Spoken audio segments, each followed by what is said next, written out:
So good afternoon, everyone. So we come to the last session of Young Quantum 2020. And I'm really happy that the sessions will be chaired by Himadri Shekhardhar. I mean, he will already, you have heard his talk yesterday, and today he will chair the session. And Himadri is from Imperial College London. And okay, so Mike is yours, Himadri. Thank you, Aditi. And yeah, again, good afternoon, everyone, and welcome to the last formal session of YouQu 2020. And yeah, so just to reiterate what the timings are. So basically, you have around 5 minutes to present your poster. And I would request all the people who are joining us to leave your questions as comments on the chat. And please mention the name of the speaker you want, who you're addressing the question to. And maybe in the end, when we have time, we'll just take as much time as possible to discuss the questions. So yeah, so without further ado, let me start the session. So our first speaker, or first poster presenter is Abhishek Kumar Jha from the University of Hyderabad. And he would be presenting a poster on tripartite entanglement in neutrino oscillations. So Abhishek, please take over. Yes. So good evening, everyone. My name is Abhishek Kumar Jha, and I'm a PhD scholar at University of Hyderabad. I would like to thank Young Quantum 2020 organizer for giving me this opportunity. I'm going to talk about tripartite entanglement in neutrino oscillation. This is the overview of my talk. I will start brief introduction of neutrinos, then I will quantify bipartite entanglement and tripartite entanglement in 2 and 3 Fibonacci neutrino oscillation respectively. And at the end, I will touch upon quantum computer circuit for concurrence in 2 flavor neutrino oscillation with a small scale. So the neutrino flavor states a linear superposition of mass eigenstate where U alpha j is a coefficient of mass eigenbasis which can be obtained from the PMNS matrix. The time evolution follows that it is a superposition state, and therefore we expect quantum entanglement. We map the flavor state to 3 mode states which are like qubits and which is shown here. Here we are showing different possible ways of visualizing 3 mode entanglement, that is separable, bipartite entanglement in tripartite system, that is biseparable, and genuine tripartite entanglement. In the 2 flavor mixing, then the time evolved electron neutrino flavor state is a linear superposition of 2 flavor mode bases which can be written in 2 qubit state like this. The appearance and disappearance probabilities can be obtained like this equation 2. So we calculate density matrix for the time evolved electron neutrino flavor state, which is a 4x4 density matrix, and we apply partial positive transpose criterion, which is a condition for determining entanglement in bipartite system. And it states that if the partial transpose of a density matrix is a positive operator with all positive eigenvalue, then the system is unentangled, and if the system has even one negative eigenvalue, then it is entangled. In this table, we find the eigenvalues for the time evolved electron neutrino flavor state using the partial transposition of a density matrix in a muon mode. And we find one of the eigenvalues is negative, which means under PPT criterion, the time evolved electron neutrino flavor state is an entangled state. Using trace norm calculation, we quantified one of the bipartite entanglement measures like negativity, and it is quantified in terms of appearance and disappearance probabilities. Using the spin flip density matrix, we quantified concurrence, tangle, and linear entropy. And we see that all entanglement measures between electron and muon modes quantified in terms of appearance and disappearance probability. Here we are showing all measures of entanglements versus a scale time graph, where we see that all entanglement at largest mixing, all entanglement measures correspond to a maximally entangled state. We quantify tripartite entanglement in the 3 neutrino system in 2 ways, in terms of measures of bipartite entanglement and genuine tripartite entanglement. Now, bipartite entanglement in tripartite system are biseparable, which are formed in 3 particle system by considering 2 out of 3 mode state as a single state. We obtain the density matrix for the time evolved electron neutrino flavor state, which is a 8x8 density matrix, and we quantified measures of bipartite entanglements like negativity, concurrence, tangle, and linear entropy in terms of appearance and disappearance probability. Like PPT criterion in bipartite system, we have a Kaufman-Kundu-Utas inequality criterion for tripartite system, which is a monogamy inequality in terms of concurrence, tangle, and negativity. We find that in this table, The Kaufman-Kundry-Wouters inequality is satisfied by three-flavor neutrino oscillation. There are two extra measures for genuine tripartite entanglement quantified by 3-tangle and 3-pi negativity known as residual entanglement. The residual entanglement 3-pi for electron neutrino flavor state is obtained from the density matrix like this. Here we are showing 3-pi versus scale of distance per energy unit LYE graph, where the first figure is the time evolved electron neutrino flavor state, which is relevant to the reactor experiment. And the second is the time evolved muon flavor neutrino state, which is relevant to the accelerator experiment. And we find that at LYE greater than 0, entanglement among three flavor modes occurs. The black curve is the 3-pi curve, and which is greater than 0 in both the figure and exhibits a typically oscillatory behavior. So in this table, the tripartite result for new disappearance is the residual entanglement 3-tangle vanished, but the non-zero value of 3-pi result shows that the three-flavor neutrino oscillations has a genuine form of tripartite entanglement. The correlation exhibited by neutrino oscillation in tripart system are like the W state, which are the legitimate physical resources for quantum information tasks. For more details, please go to the archive address for this reference number 12. Now, in order to calculate to measure the quantum to measure the concurrence in two-flavor neutrino oscillation, we prepare quantum computer circuit for that, and we identified that SU2 rotation matrix can be encoded on the IBM quantum computer by using universal quantum gate like this. So hi Abhishek, you just have 1 minute. Yes, sure. Thank you. Now, this U3 gate can be correspond to a SU2 rotation matrix like this, and the time evolution operation can be identified like a S gate like this.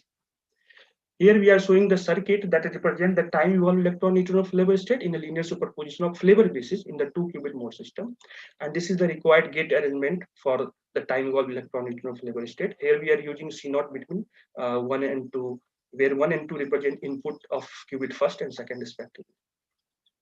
Now, in order to measure the concurrence, first we prepare two decoupled copies of bipartite neutrino state in two-flavor system and apply a spin flip operation on one of the two copies to prepare an arbitrary global state of neutrino in the 4-qubit system. And we find that concurrence value of the time evolved flavor neutrino oscillation can be extracted from the global state. This circuit represents the concurrence measurement of new disappearance in two-flavor neutrino oscillation, where the first two channels stand for the entangled state that we want to measure, and third and fourth channel denote the copy of it. For more details of the results, please go to the our archive address reference 15, which is yesterday morning it announced on the archive. So in summary, you can say that we map the flavor state in 2 and 3 flavor modes state, which are like qubits, and shows the quantification of bipartite measures like concurrence, tangle, negativity, and linear entropy in 2 and 3 flavor neutrino oscillation. We suggested quantum computer circuits for 2 flavor neutrino oscillation. And at the end, the tripartite results implied that the 3 neutrino state shows the remarkable properties of having a genuine form of three-way entanglement. Work on simulation of such system on a quantum computer is in progress. Thank you. Yeah, thank you, Abhishek, for your talk. Anyone in the audience who has, if they have any question for Abhishek, please leave it on the chat and we will discuss it all in the end. Sure. So we will move on to the next speaker now. Thank you.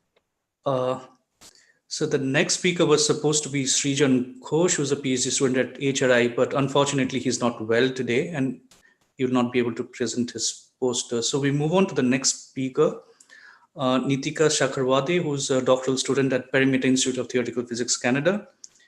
And she will be speaking on tensor products of process matrices. Yeah, Nitika, please take over. Hello, can you hear me? Yeah, we can hear you. Okay, awesome. See your slides, yeah. So thank you for having me. I'm here at Perimeter Institute as a PhD student winding up my doctoral studies right now. And I'll be moving to ICT TKT in Poland, Gdansk later in the near future. This work is with my collaborator Ding Jia. And you can look up the details in the poster or the paper link, which is here. So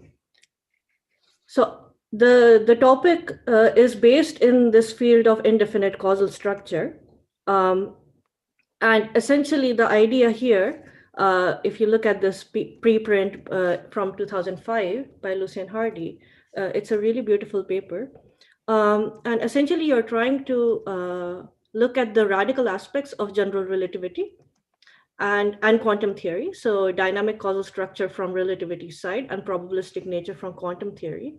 And you're trying to find a framework in which you can build theories with dynamic causal structures in a probabilistic manner. So this is the broad overview of the motivation for the field. And since then, there have been a lot of frameworks that have been built. So the causal light framework, quantum combs, and process matrices. So are prominent ones. There are even more. So my work is focused within the process matrices and applicable to quantum combs as well. So let's do a quick recap of the process matrix formalism, or a quick overview for someone who hasn't seen this. So we've been talking about choice states in this school. I've heard people talk about it, but in this framework, we use the CJ isomorphism to bring channels and states on the same footing, so that now you can represent them using the same mathematical structure, and therefore talk about indefinite causal structures. You also have local laboratories that you can represent as CPTP maps. And then a process matrix is essentially nothing but a linear map on these CPTP maps, the local maps, giving you some number, which is the probability. Similar to physical conditions on states and channels, you have positivity condition on processes, as well as normalization of probabilities shown here.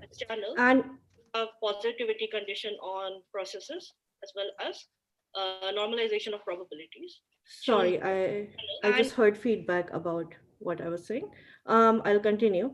And so the normalization of probabilities looks like this.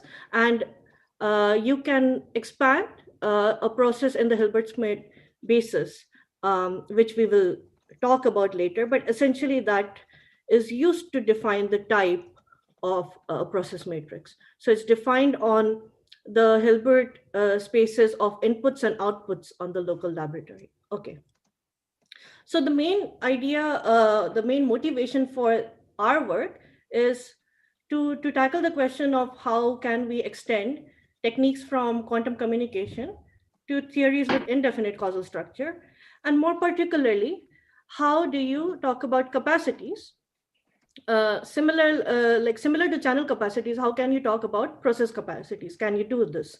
And to do channel capacities, often people go in the asymptotic case and take combinations of copies of local labs as well as channels. So can we just take tensor products over processes? It turns out there's a restriction to do this. And essentially, like the intuitive version of why there's a restriction is because you can end up with causal loops. So if you look at these particular processes, you have the term rho A2 B1, which is just a signaling term. Similarly, rho A1 B2. And essentially, when you tensor product these and match and identify A prime and A prime prime as a same lab and B prime and B prime prime as the same lab, you end up with violating the normalization condition for the tensor producted process. So there's some restriction. And you can formalize this, and that's what we do using writing this using the form of types of the processes that I talked about, the Hilbert-Smith expansion. So we use that. And you can form a theorem and corollaries to essentially characterize this result for a general process. Okay, so so you can look for the details for the theorems in the paper. Essentially, the restriction applies to the parallel asymptotic capacity case. So what are ways around calculating capacities for processes then? You can actually look at the sequential asymptotic capacity, and that's well defined. We show that. Or you can also rely on one-shot capacities. There's no issue doing that. There are some larger questions at hand. of how do you interpret these process products? Is there a better physical restriction? And so on. But I can talk about this if there are questions. I would like to thank the organizers for having me. Thank you, Nitika. So we move on to the next speaker, who is Mahashita Pandit, who's doing her doctoral studies at Institute of Theoretical Physics and Astrophysics at University of Gdansk in Poland. And she's going to speak on K-uniform mixed states. So Mahashita, please take over. Thank you, Madrida, and good afternoon, everyone. First of all, I'd like to thank the organizers for giving me this opportunity to present my work. I would also like to acknowledge my co-authors in this project. The So, work Mahashita, I think you've uploaded your slide.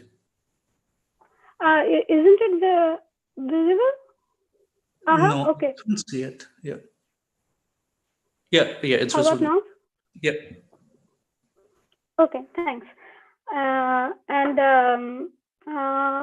The work is published in PRA last year.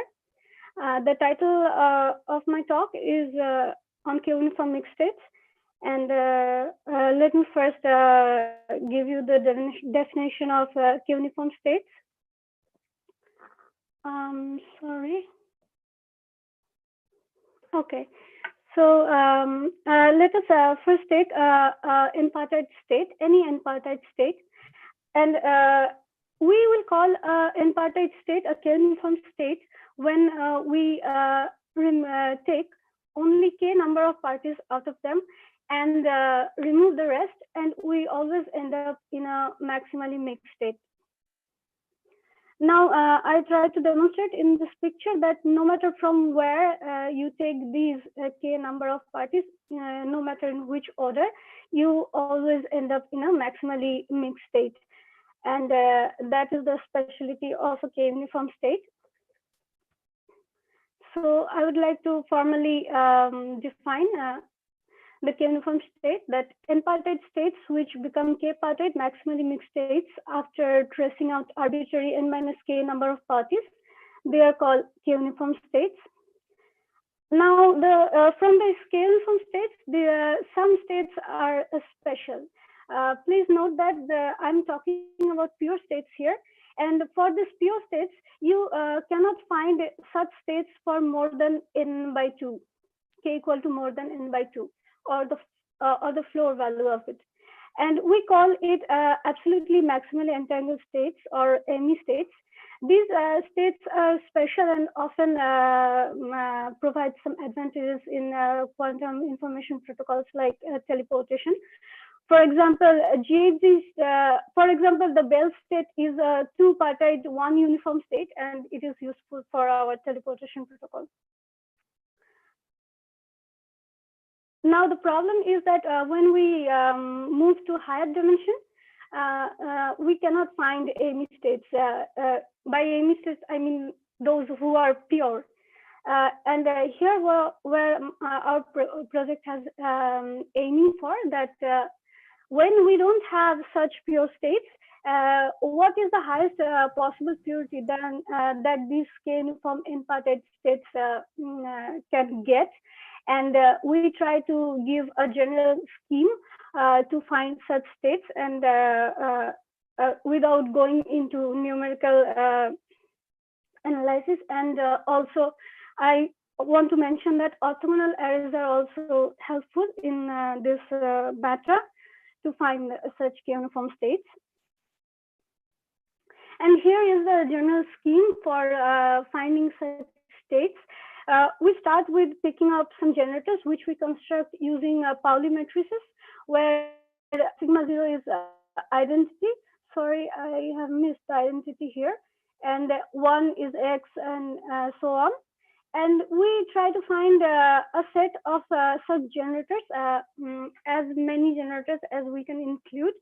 And then we define the K-uniform states in terms of these generators. And the interesting thing is that the purity of the state depends on the number of generators that has been included. And for qubit case, it is 2 to the power m minus n. Here is the diagram where you can see the highest possible achievable purity that you can find. Note that for any n, the one for one uniform, these are all pure states. Actually, they are all like Bell state and GHZ state, something like this. And whenever the number is n more than n by 2, then it is not pure anymore. And finally, I would like to quickly mention what is the scenario for qubits. Here, instead of using Pauli matrices, we just use Well-Heisenberg matrices. And we, in a similar fashion, we define the K-uniform n qubit states. And again, the purity is dependent on the number of generators, which is m. And that's all. Thank you for your attention. Please visit my poster for further information. Thank you, Marshita, so much for your talk. Thank you. So the next speaker is Dharmaraj. Is he around? Then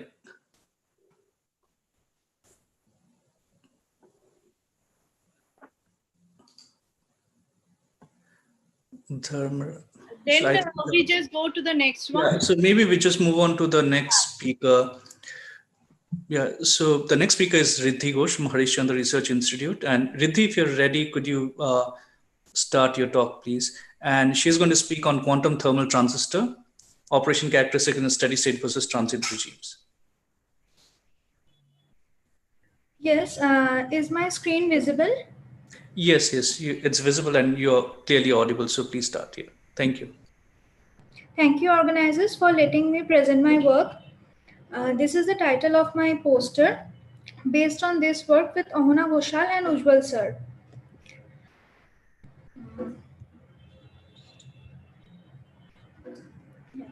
I will talk about quantum thermal transistors, which is a three-terminal device. One terminal controls the flow of... I'm sorry, somebody... Hello. Can everyone please switch off their microphones? Yeah, Riddhi, can you continue? Sorry for that. I will talk about quantum thermal transistors. Hello.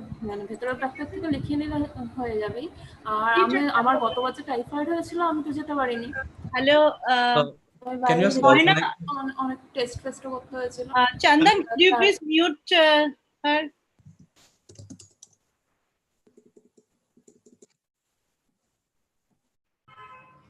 Yeah, so a quantum thermal transistor is a three-terminal device where one terminal controls the flow of heat current through the other two.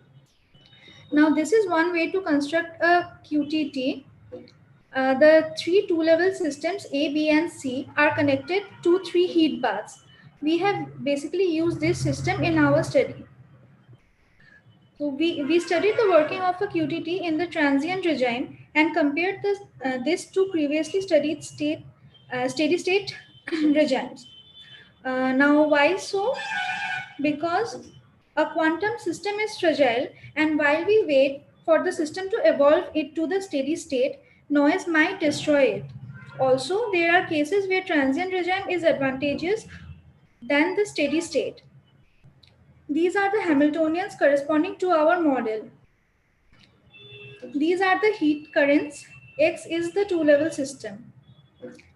In our case, JB controls JA and JC, which would mean that del JB must be greater than the change in JA or JC.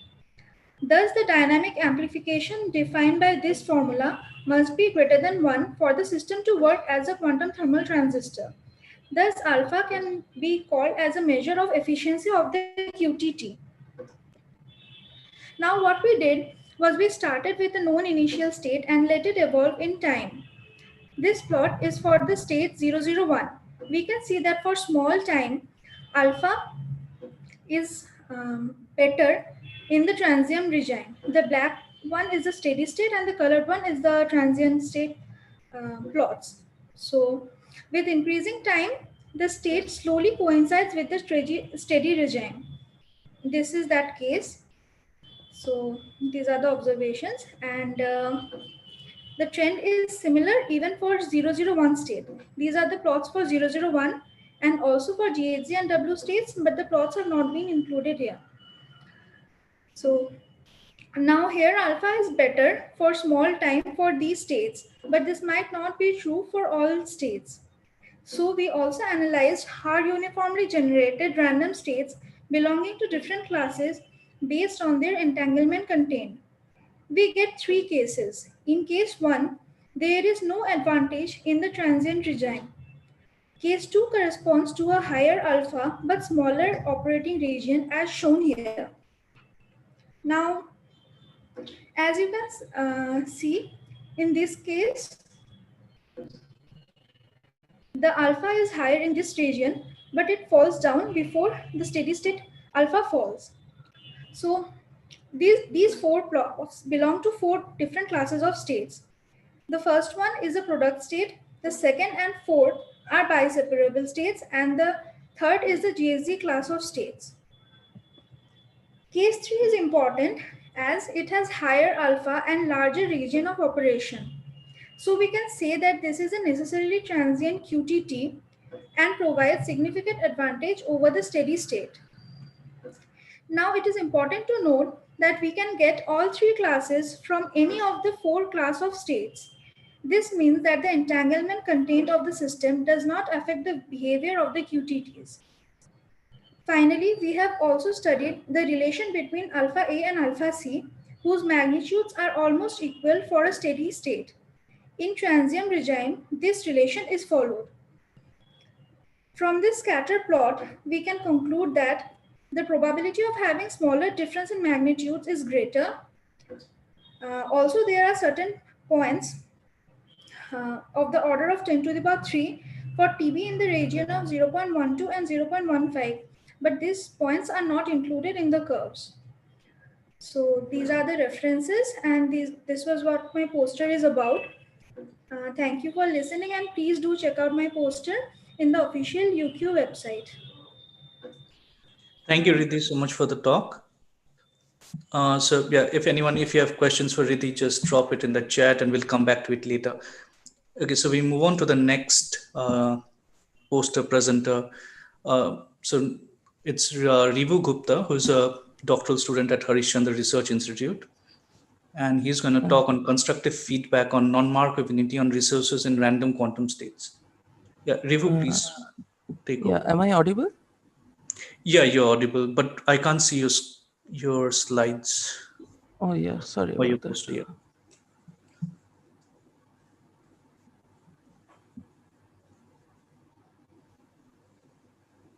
yeah. Yeah. Is it visible? Yeah, we can see. Yeah, please start.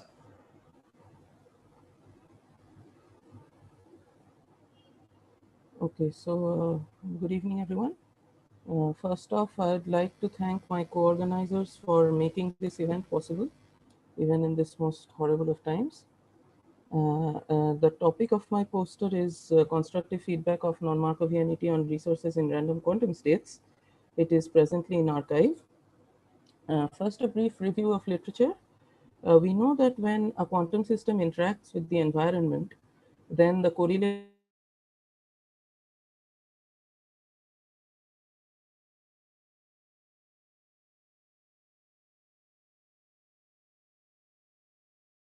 present in it can decay and suddenly goes to zero at some finite time, as shown in these two graphs. On the other hand, if we think about discord, then it actually asymptotically tends to zero in the presence of noise.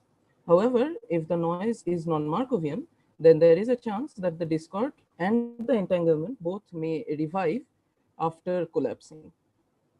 However, in all these cases, literature shows that the states that have been considered were actually a specific class of states. For example, this was for the Werner state, and this non-Markovian regime was explored for the Bell class of states. What we have done in our work, we have removed this restriction, And we have considered states which a priori do not have any specific property. So one of our main motivations was that, as shown earlier, we saw that entanglement and discord actually go to zero in the presence of noise. However, we found that for single-sided non-Markovian dephasing channel, even for high non-Markovianity, random pure states actually do not show any collapse of entanglement or discord. They become very low and also increase, but they do not actually collapse. On the other hand, if we concentrate on non-Markovian depolarizing double-sided channel, then we find that entanglement and discord not only collapse and revive once, but multiple times. So these were our main motivations. And these are the channels that we have considered, the non-Markovian dephasing and depolarizing channels, where alpha is the non-Markovianity parameter. We have used the Krauss operator formalism. This is our result for the non-Markovian dephasing channel. We find that the maximum regeneration tends to 1, which means that the maximum number of times entanglement or discord of a particular state can revive after collapsing is 1. Also, the maximum regeneration increases with the increase of initial correlation or decreases with rank. For entanglement, double-sided channel gives poorer result than single-sided ones because double-sided channel is more noisy, obviously. However, for discord, double-sided channel, although it starts off with low value of regeneration, it actually quickly saturates to 1 for high value of non-Markovianity.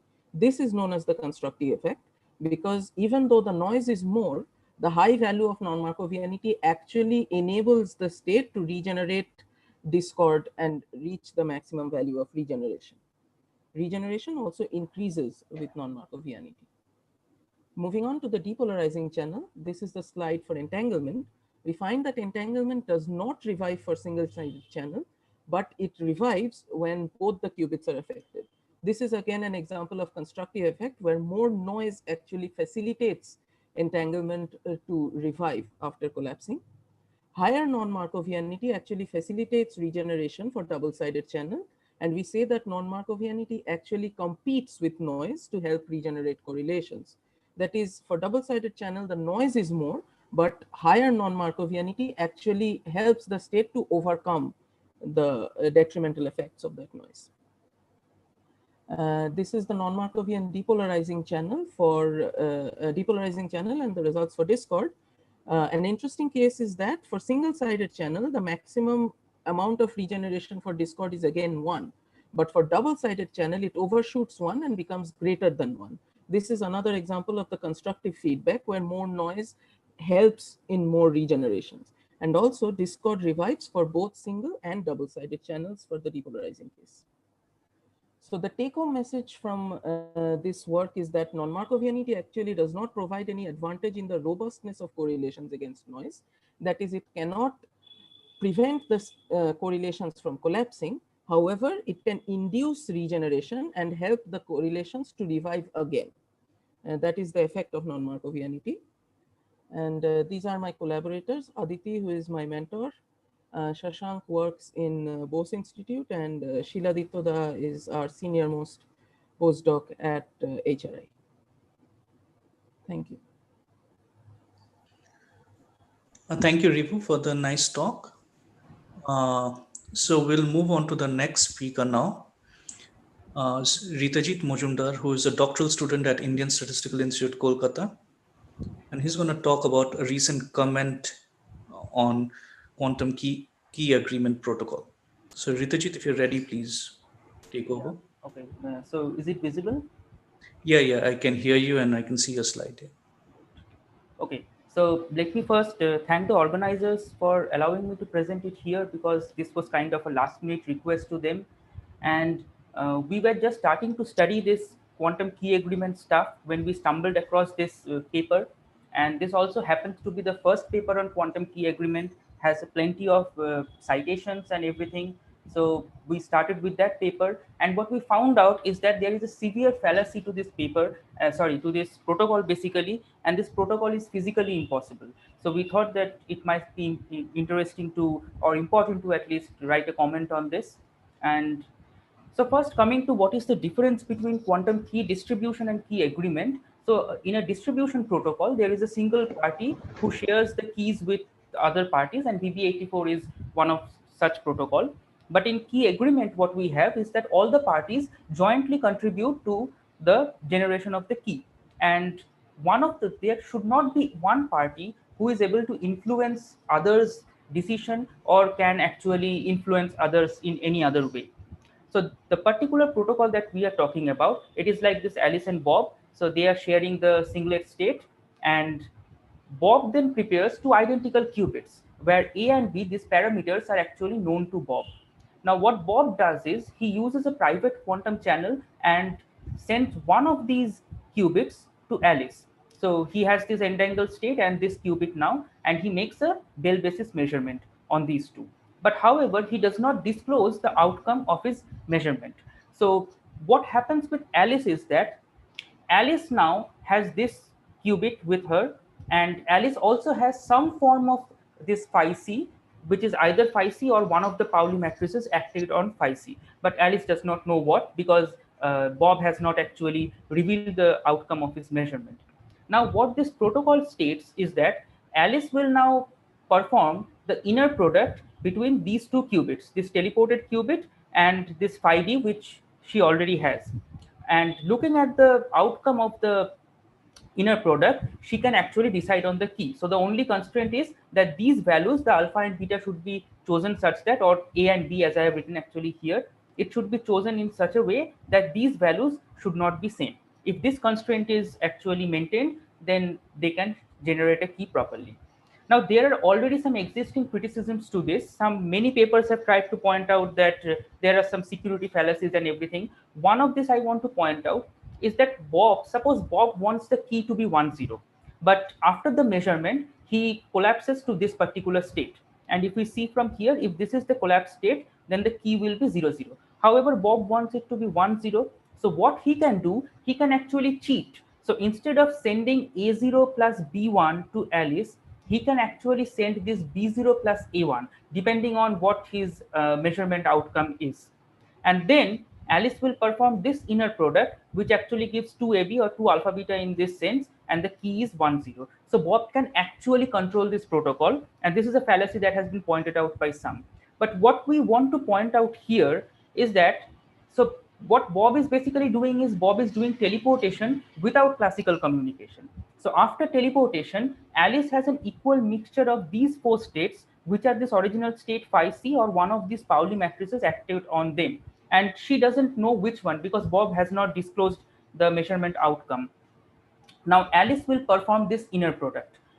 And what we want to point out here, if Alice can actually perform this inner product using some device, then these four are non-orthogonal states, because this is a two-dimensional Hilbert space. There can be alpha beta for which all these four states will be orthogonal to each other. But still, this paper claims that Alice is able to perform the inner product and to do some key generation based on that. But if Alice is able to do that, that means he is able to distinguish these four non-orthogonal states in a two-dimensional Hilbert space. And Alice is no Rajnikant, so she can't do that actually.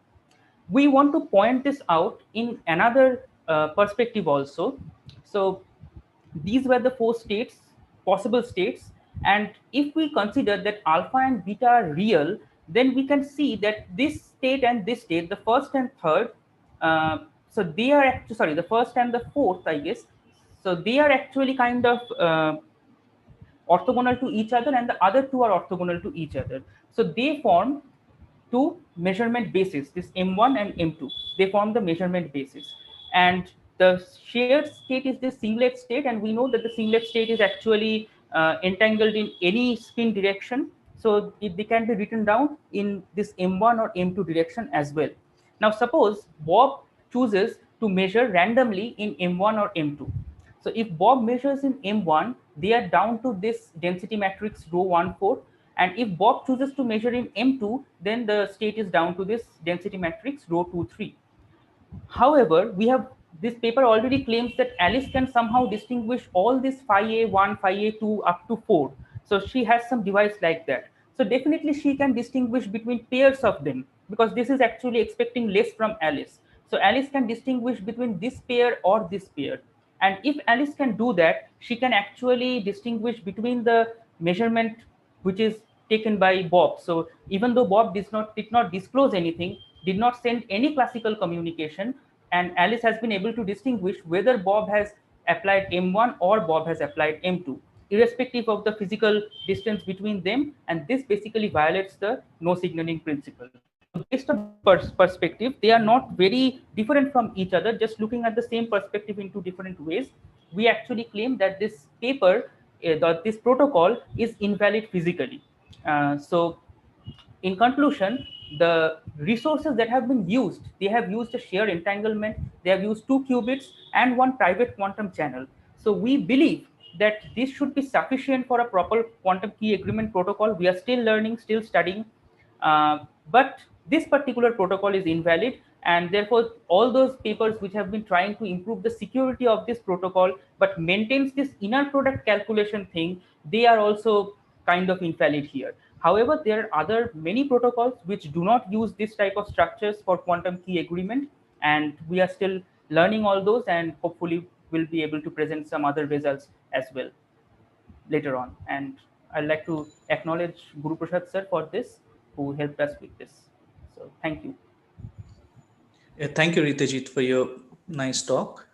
So the next speaker is Devdutt from Himachal Pradesh University in Shimla, and he's going to talk on non-destructive discrimination of GHZ states at IBM Quantum Computer. Devdutt, if you're around, please could you start? Hello. Am I audible, sir? Yeah, I can hear you, but could you please share your screen or your poster? Yes.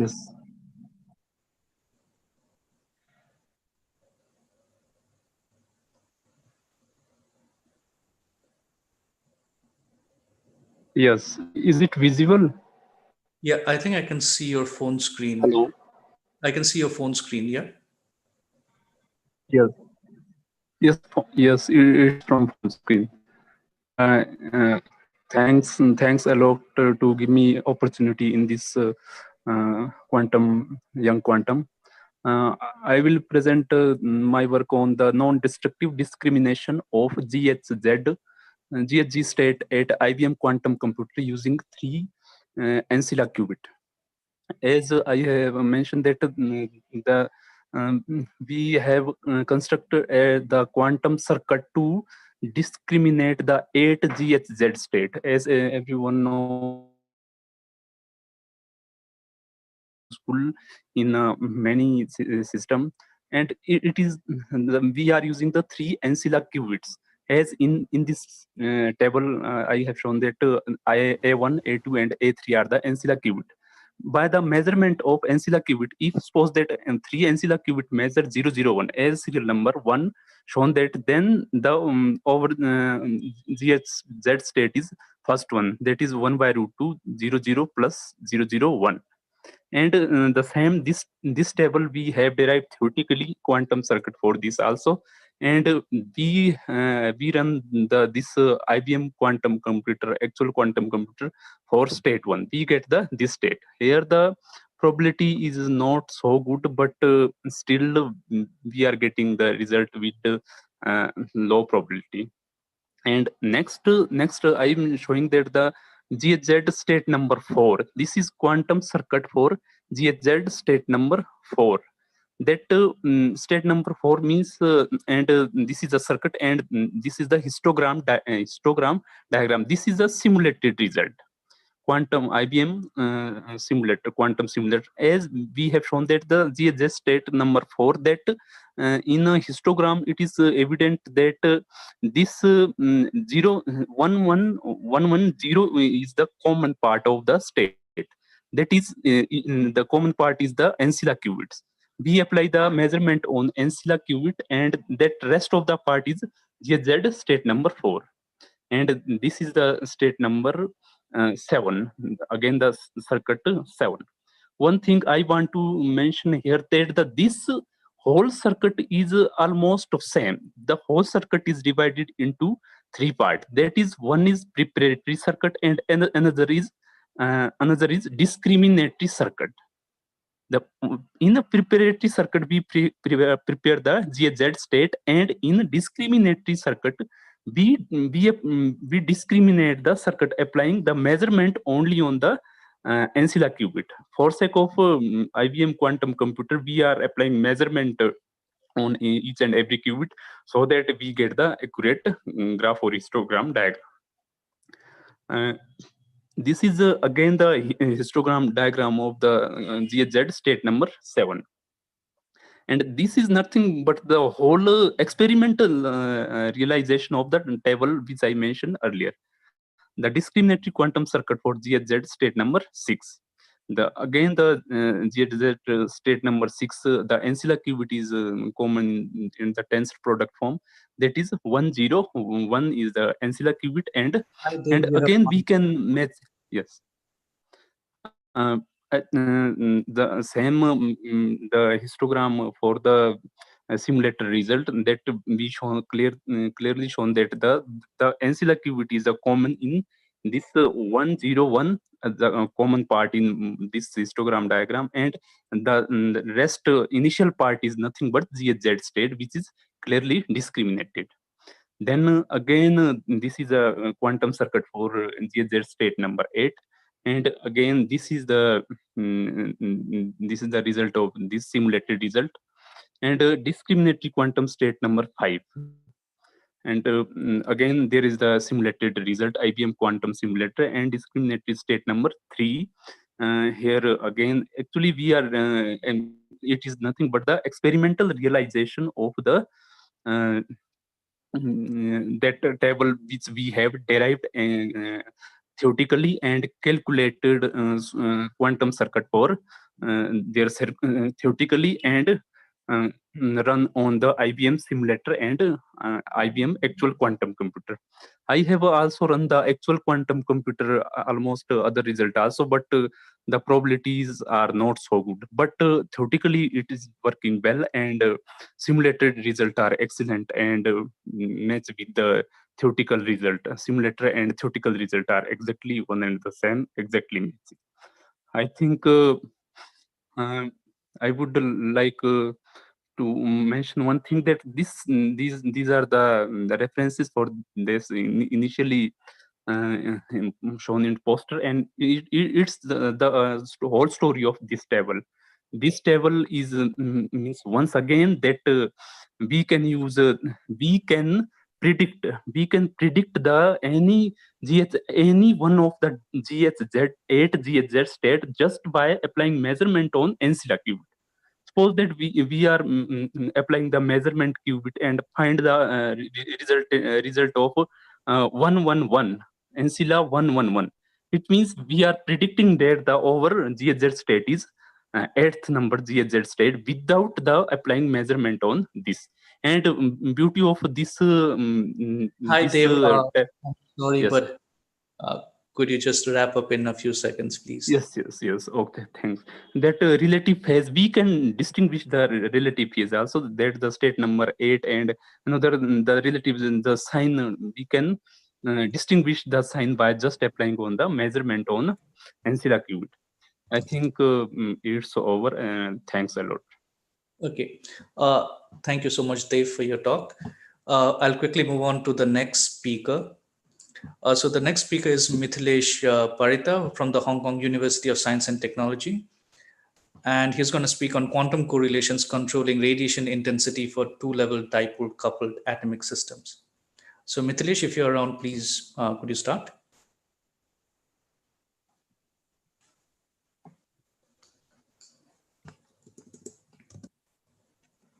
My screen, right? Yes. Presentation, let me. I can't see your screen. I can't see the presentation. Yeah, okay, now it seems fine, yeah. So now you can see my first face, right? Hello? Can you see my presentation right now? Yeah.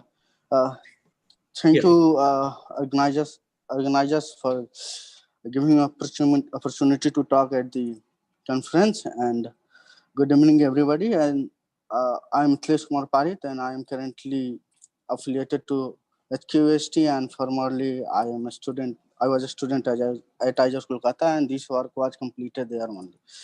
So I am going to talk about the quantum correlations controlling radiation intensity for two-level dipole coupled atom system, which means like here we are going to show the physical manifestation of quantum correlations on radiation intensity. So it is interesting to note that how atoms are entangled or quantumly correlated, that reflects on the radiation intensity. So we'll see. So we have found the relation between and some of the graphical. I will present the graphical representation between this radiation intensity and quantum correlations. So this is going to be the outline of my talk. So introduction, basically I will introduce about my system, and let's move. I will just, so this is my Hamiltonian for the two-level atomic system, where the first part is transition frequency term for the each atom, and second term is interaction term. And when both the atoms are in the ground state or in the excited state, this omega ij equal to 0. This is just a selection rule. And this is, I am going to consider two mainly published results are for the line configuration, and where atoms are arranged in the line 1 to 3 atoms, and where theta is the observational angle with respect to z axis, and d is the distance between two atoms. Here we consider the distance between 1 2 and 2 3 is equal. So this is how we find the intensity. So here in equation 2 we have described the normalized positive frequency component of the electric field, and where phi j is the optical phase accumulated at the atom j, and sj is the lowering operator. So this is, and and for the simplicity we consider transition frequency of all the atoms are same, which means identical atoms, and we consider the nearest neighbor interaction, which means omega 13 equal to 0. So this is the intensity characteristics for 3 atom system. So you can see in the panel A, we have shown the, you can see omega by omega is the ratio of the transition frequency and the coupling between atoms. And when you increase the coupling, this ratio, intensity gets saturated. So why does it happen? So it happens because all the quantum correlations become 0 there. So we'll see in the next, and panel B and D are for the high temperature, whereas A and C is for the lower temperature. So when you increase the intensity decreases, because of the thermal smearing, and you can see for omega by omega and panel B, and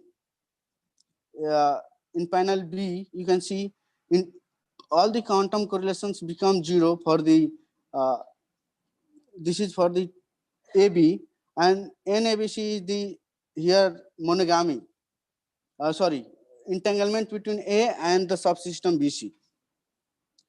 And you can see entanglement becomes 1 minute. Okay. Entanglement becomes 0, and all the quantum constants are exactly omega by omega equal to 1.5, and you can see here intensity also saturates at that point. So quickly, and this is how monogamy of the quantum correlations is defined at. So you can see like relation between monogamy and the intensity, it increases with the when monogamy is increases, which means that the severability of entanglement increases, radiance intensity increases, which means like when so there is a one-to-one relation with the multipartite correlation and the radiation intensity. So this is the radiance mittilance, which measures the sub and super radiance, which is also affected by the quantum correlations. And in these results, when omega is constant, it is not clear that it is happening because of the bipartite quantum correlations or the multipartite quantum correlations. When we take the variable coupling, so we will see that For the 3-atom system, it happens because of the monogamy. Monogamy actually controls the radiation intensity, not the bipartite quantum correlations. And we have shown the when monogamy is maximum, then only this we get the sub and super radiant intensity. Else we have the saturated intensity. We can see here we have the saturated intensity, and this is the monogamy of the A and B is for the bipartite correlation, and C and D is for the multipartite quantum correlations. And for 2-atom, you have found exactly the relation between concurrence and intensity. And for the 3-atom system, you can go to the our published paper, and analytical results have been given there.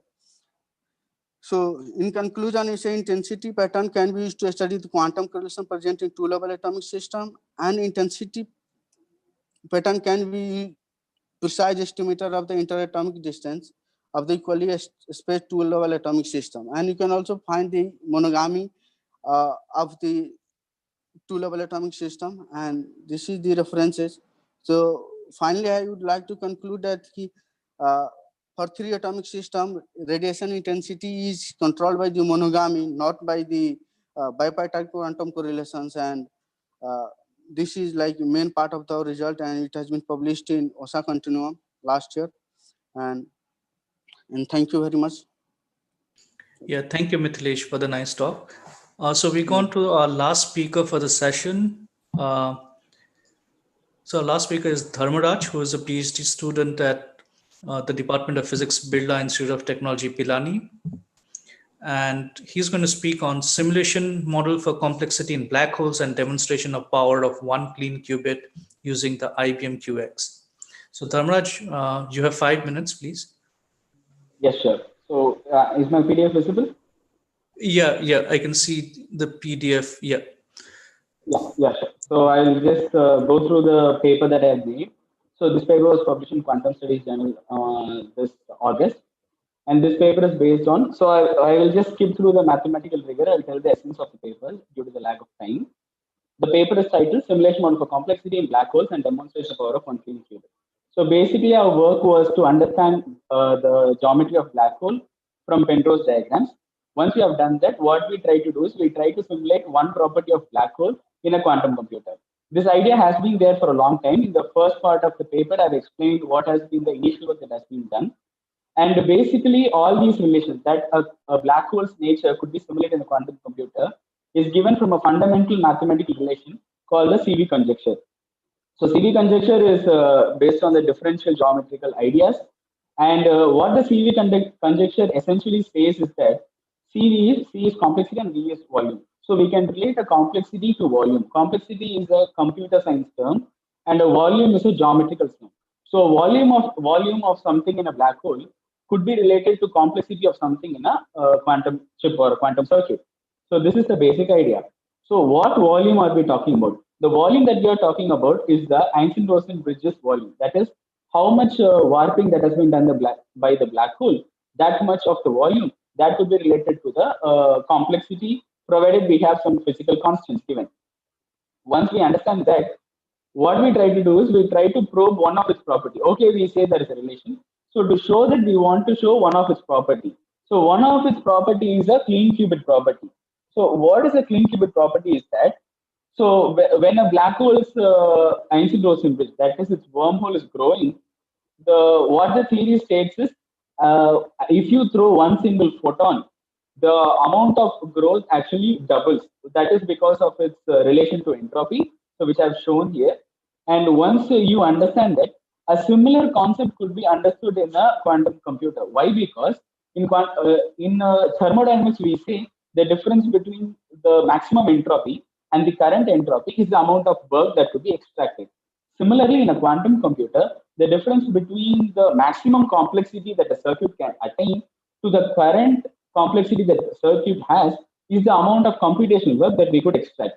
So what we essentially did is, this 1 clean qubit computation is again has been done in literature. So what is the protocol is that initially you increase the circuit's complexity to its maximum level. Once you have increased the circuit's complexity to its maximum level, now what you do is you add just 1 clean qubit And once you add that, the amount of complexity work that you could extract will increase drastically because of this relation exactly. Because the C max will increase, because the C max is depending on the number of qubits, and I add a +1 here, and by which we mean C max doubles. And if C max doubles, UC increases to a very grand level, and that increase in UC is the amount of work that I can extract. So once we understand that, what we try to do is we want to construct a maximally complex system. So what we understood from a maximally complex system is that the amount of information content in it should be very high. Like you cannot, if you have a 3-qubit system, you should not be able to encode any more amount of information into the system. Such a system is maximally complex, and we try to construct such a system. And once we do that, so here's the implementation. So how we do the implementation is, we make a system maximally complex, and then we just throw in one clean qubit through control Hadamard and then control gates, and then we make a measurement. And this measurement, if this measurement is able to tell something about the trace of A, B, and C, then we are actually taking some computation out of it. But this computation could not be taken unless we add this single qubit. If we don't add the single qubit, this could not happen. So by just adding a single qubit, we are able to extract computation from an initially uncomputable system. So that is the basic idea. And this protocol is given here and here. So here we have taken the most simplest example. If the matrix that we are using in the control gate is -I, then the result will be 1. And if it's I, the result will be 0, the measurement result. So if I'm able to get it in a quantum computer, then I'm extracting work. So we actually, our team in IISER Kolkata, my internship was in IISER Kolkata. So there we tried to implement this on a IBM circuit, and we extended this work till 5, and I've shown the result, till 5-qubit circuit. And the circuit is working very fine, and we are able to compute data from this maximally complex state by adding just one qubit. So this implies that what this implication has in a black hole is that as of how the amount of work increases, similarly, the accessible space-time of a black hole for an observer here in the Penrose diagram also increases. So this is the basic idea. So whatever is happening in a quantum in a black hole was simulated in a quantum circuit. So this research could be extended because we have just shown that extra work could be extracted. We have not shown that the exact amount of work that we were able to extract. So that could be the advancement that we are planning to do further. So that will be the basic idea of my paper, and I'm finishing my talk here. And you can look up to my paper, and that is already been published, so that you can get more mathematical ideas what has been done. Thank you. Thank you, Dharmaraj. So with this, we come to an end of the poster session. So this was the last poster session and for YouQ 2020, and in fact, the last formal session. So I would like to thank all the speakers who presented their posters, and also to all the other people who presented their talks as well as posters in the last 3 days. And yeah, and with this, I would also like to thank the organizers for organizing YouQ and giving us all the opportunity to get here and discuss our work. And with this, I will hand it over to Aditi Sende for any final comments before we go on to the discussion session. Yeah, I think we go on because there are several questions, so you can ask one by one. Sure. Yeah. So maybe like all the poster presenters, if you're around, we can start with the questions. So I think the first speaker was Abhishek. Yes. Are you there? Yes, and yes. So Aditi had a question. Aditi had a question for you. Would you like? So the question was, what is the initial state evolution? Is the final state of 3 parties pure or not? So the initial state is a pure electron flavored neutrino state, but as it evolves, it is a linear superposition. The final state is a superposition of all 3 states. But at disappearance probabilities, it collapses into one of the other 2 states. At various stages, it is a superposition of all 3 states. However, the minimum of entanglements occurs when it collapses into one state. Yeah. So I think the next question is for Nitika. Are you around? Yeah, I'm around. Yeah. Okay. So I think these were and you had, I think, partly responded to the questions. Maybe you can just quickly Sure. So answer I again. think there were 4 questions. Do you want me to answer all of them? Yeah, you just go one after the other. Yeah, just read it. Sure. So the first 2 questions were in some sense related. Like the question was by you. Are these matrices similar to matrix product operators used in tensor network methods? And Bindu asked, are these related to spin networks? And the answer is mathematically there is some commonalities, right? But conceptually here, what we are trying to do is, so in quantum information, if you have preparation, transformation, measurement, this is a given, it's a definite order of event. And here we're trying to make this itself available as a quantum degree of freedom. So you can have superpositions of causal orders, right? And therefore, even though mathematically you can have some descriptions that are similar, it's conceptually very different. Nonetheless, there are people who are collaborating on, like, from the tensor network side and from the indefinite causal structure community. But I mean, at the end of the day, it would still be an operator, right? Which you can then put into some order, or you can superpose them or something. Yes, for process matrices and quantum combs, but if you go to the causalite framework, that's not necessary. Okay. Yeah. Okay. Then there's a question that says, what are the free operations if one considers a process matrix W as a resource? And essentially, I gave a lengthy answer, but the short answer is that even in quantum information theory, you have many kinds of resources that you can define depending on what you consider free and what you consider a resource. So the same is true for indefinite causality, right? And then the idea is that I give 3 options of what could be considered resources and then what would be free there. So essentially you have in the hierarchy of phenomenology, you have definite order of events, then you have a simple superposition of a definite order of events. And there's something called the causal inequality given in Oreshko, Costa, and Bruckner's paper. And if you have violations of that, then you go even beyond things like the quantum switch, which is the superposition of definite order of events. So you could define different kind of resource theories, and then you would have different options as free resources. So definite order of events would be free in all of these. And someone has worked on, so Esteban has worked on a particular scenario where you have reversible and continuous transformations which are free, which keep the order of events fixed between these transformations. So that's another option for a resource theory. So that's my long answer for a question that had some scope. And then I think there's a last question by Sheila Ditya. I'm trying to find it. So it says, what is your comment on the possibility of deriving restrictions on processes from physical principles? So this question seems to me motivated from the reconstruction program, which has been partially successful. But there's a difference. I am very interested in this question actually, but there's a difference because at the level of the reconstruction program, quantum theory is very well experimentally studied, which means that you can actually suggest physical principles to find the restriction over your state of theories to get quantum theory. But here we are in murkier grounds because we are working on models that are not well tested. So this is going to be a long road, I think.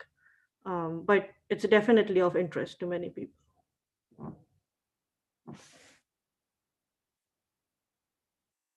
Sorry, I can't hear you. Yeah, I would just like to get back to Professor Bindu Bamba. If you're around, did this answer your question, or did you have something else in mind when you said, are they related to spin networks?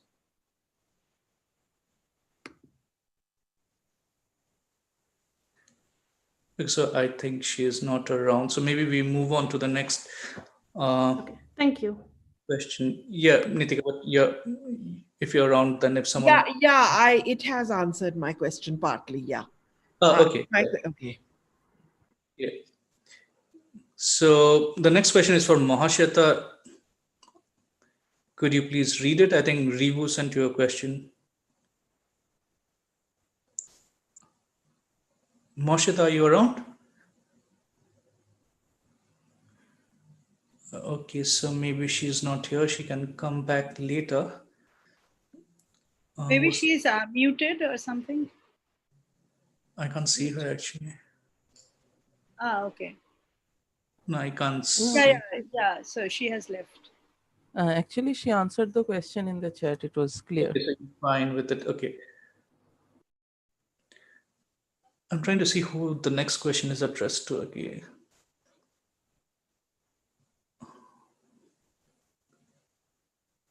The next question is directed at Riddhi by Aditi. Riddhi, are you around? Yes, I'm here. Yeah, can you see the question? Yeah. So Aditi wanted to know how can you generate high uniform biseparable states? Yeah. Ma'am, actually we have studied two types of biseparable states, A card BC and AB card C. So each of these states requires 12 real numbers, that is 6 complex numbers. So these real numbers are taken from a random Gaussian distribution and then we normalize the entire state. So that is how we generate it. Yeah, so you generate actually two-party state randomly and then you did, because if you generate 3-qubit state, you will never end up with biseparable, right? No. We have taken that form only, that one of the one of the states is separate, and we have taken a tensor product with two states that are entangled. 2-qubit states that is entangled. Yeah, but how are you sure that they are hard uniform in the biseparable space? Okay.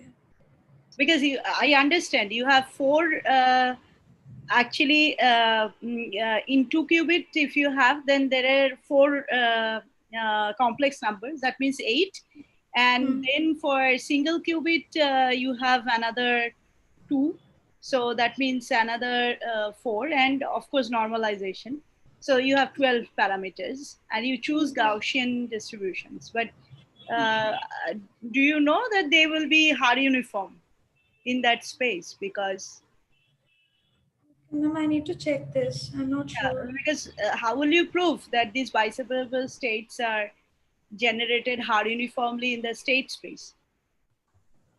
Because biseparable states are in a plane, because they in 3-qubit they are just in a plane. They are not in the. I mean, this is not like GHZ class states or something. So, okay. I mean, you can think. I mean, I really don't know the proof, so I ask. So maybe I can just, So this is Ujjwal. So what we do is we don't consider the 3-qubit space. We consider the space of inside the 3-qubit space. And in that plane, which is a zero measure space inside the 3-qubit space, we generate hard uniformly these biseparable states. No, I understand that you have a 2-qubit state, which you taken as, you have 8 parameters, and then you have a single qubit, which has 4 parameters, and 4 real parameters, so 12. So we are not in the 3-qubit space anymore. These states are 3-qubit space, but we are on the one plane. Yeah, of that is 3-qubit space. But and how are you sure they are uniform even in that plane? Yeah, because the general state looks like that, right? This is the most general state. Yeah, but that's that looks because in a parameter space, right? No, how in a plane? The hard uniform space. The hard uniform discuss space. Later. Yeah, maybe we can continue this discussion later. It will probably require some board work, maybe. Yeah. Yeah, maybe you can go to other questions. Yeah, so Abhishek, there was a question by Aditi D here about electron. Okay, I think he has answered. He has answered already. Okay, so I had asked Rivu a question about your take-home message, which seemed a bit contradictory. But yeah, this is something I can discuss later with you. Or if you want to clarify, you can do that now, or do you think? Yeah. Actually, what we see is that when we are increasing the non-Markovianity, or when we are applying the non-Markovian noise, then essentially the correlations, entanglement and discord, they actually always collapse. I mean, the point which was explored in literature was that when noise is applied, entanglement and discord, they collapse. And when we are, that was for Markovian noise. But for non-Markovian noise, non-Markovianity actually does not prevent that collapse. So in that respect, non-Markovian noise does not give us any advantage. They cannot prevent them from going to zero. But the advantage which non-Markovian noise actually gives us is that they actually help the correlations to revive again. So they do not remain, like once they go to zero, they do not remain zero. They can actually become non-zero again. So that is the advantage. But this could be a very specific model, right? Or in general, this would not be like, there could be cases where you have oscillations instead of so in a Markovian case, you would have a normal dephasing. And in a non-Markovian case, you can have these oscillations. Yeah, so these are the oscillations are, I mean, in case of oscillations also, the oscillations actually show that it goes to zero, goes up, again goes to zero, and goes up like that. So the oscillations in that case also, the dips actually go down to zero. Okay. I think he wants to tell that probably if you think that if you go to Markovian channel, of course this is for specific channel, but the input states are random, then what is usually the plot? That entanglement or discord goes to zero, and then it revives and it can oscillate, okay, as you said correctly. But the point is the first collapse cannot be prevented due to if you increase non-Markovianity, but it can actually helps to have a revival several times. That is what we mean. So collapse times cannot be increased by if you increase the strength of non-Markovianity. That is what we want to make. Okay, for generic state, you don't get neither freezing nor you get collapse can be delayed. Yeah. So this is for a particular kind of non-Markovian channels. Yeah, it's a dephasing and depolarizing channel. You can have another channel where you even can get freezing kind of thing or something. But if you generate input state randomly, then also now my feeling is you cannot see freezing, even for Discord. Okay, yeah. So if I'm missing some questions like the speakers and you find that someone's asked something and you've not replied to it, just let me know. I'm just trying to go through it because there are a lot of replies here, so I'm getting a bit confused. I think next question was for me. Yes. Yeah. I had asked you a question. Yeah, you asked about continuous variable. So when we say continuous variable, so like people usually use master equation approach to solve the density matrix, whereas we have solved the thermal density matrix. So you can see in our picture, we are varying the omega by omega. So for two-level atomic system, omega transition frequency will be fixed. So we are left with the changing the omega is interaction between the two atoms, which can be varied using either you change the incident polarization angle or you change the distance between two atoms. So this is our quantitative and qualitative result that if you want to design, if you want super radiant intensity as well as highly entangled system, so how do you will design? So like no, what I meant to ask is when you're measuring the correlations, are you measuring it between the atoms or for the photonic field itself? Yes, because this is the if you're measuring it for the photonic field. No, we are measuring photons. So we are detecting the radiation intensity and we see that, and we are matching with for two atomic systems. So we have exactly found the relation between concurrence and intensity. So when you find the intensity and with use of other parameters, you can find exactly the concurrence. So if you want, I can share the slides and I can show you the exact result. And for the three atoms, we have found the analytical results for the concurrence and you're using discrete measures for the photons. Okay, that's I'm happy with that answer. Yeah, thanks. Yes. Okay, thank you very much. So the next question I think was for Dharmaraj. Yeah, okay, I think there was a question for me as well. Sorry, I don't know who's speaking right now. I'm Ritojit. So.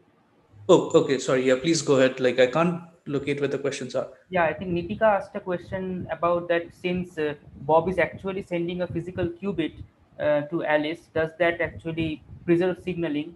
So I would say no, because they are kind of two separate events. Bob is sending one physical qubit to Alice. He can do it today, and maybe a year later he can perform the other Bell measurement. Even then, this problem that Alice has to distinguish between four non-orthogonal states, that actually remains.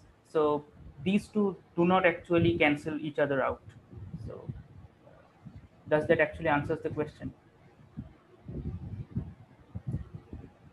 Yeah. I still have trouble understanding the claim conceptually, but maybe I can write to you and we can discuss that. Yeah. Sure. That would be really helpful for us too. Yeah. And Dharmaraj, I think there was a question from Sheila Titto. Are you around? Yes. So basically, I got two questions, and both of them were relating to this only. Like, how is this simulation connecting to a wormhole? So that is basically happening because of the CV conjecture. The CV conjecture has been given, and it geometrically connects the complexity and the volume. So what we are trying to do is we are trying to devise a protocol which touches the essence of CV conjecture. Because in CV conjecture we can see adding just one photon could increase the accessible space-time.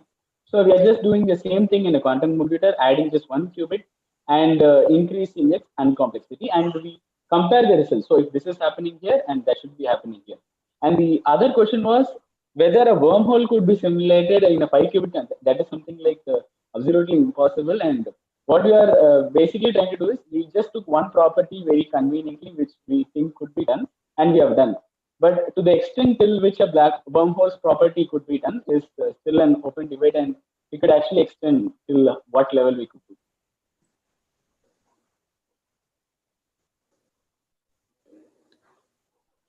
Okay.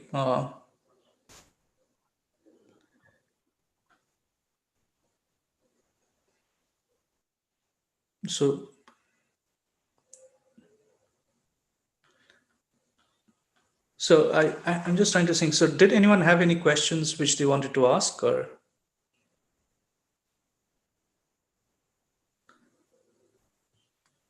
Else I'll hand it over to Aditi for.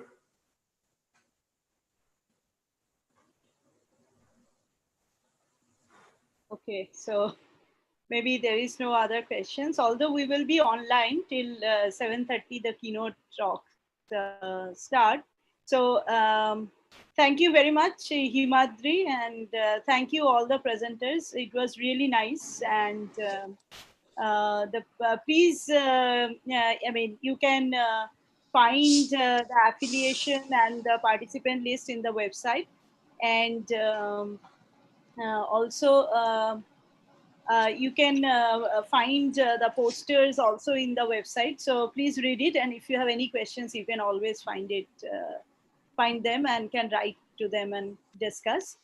And so thank you very much. Thank you all. So please stay with us.